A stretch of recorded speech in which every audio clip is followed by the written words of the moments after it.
Minha cara. Melhor, né?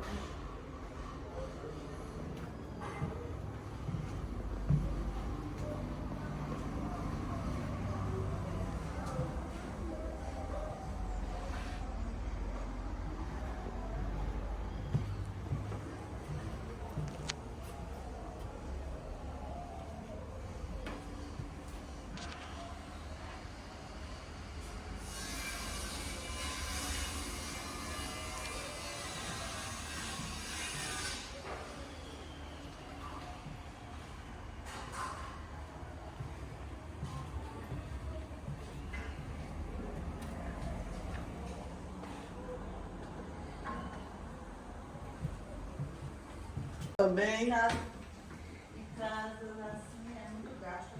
Muito. Tem que ter uma manutenção muito firme, tá vendo? Eu bem sei a minha lá, meu pai.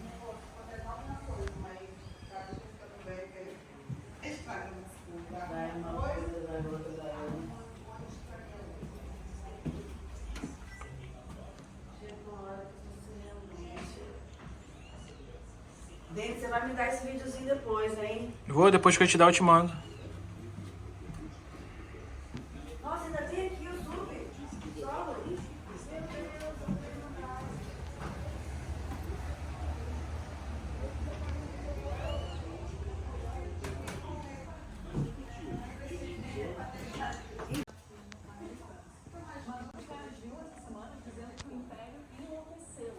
Fazendo aí uma referência clara, né, aos Estados Unidos, e aí convocou 4.500.000 milicianos para auxiliar o exército na defesa da Venezuela.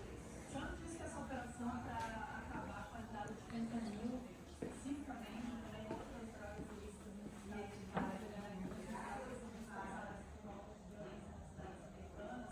exemplo, foi sobre esse mesmo documento que Trump mandou agora no final para a capital americana, ignorando o fato que a cidade tem agora o menor índice de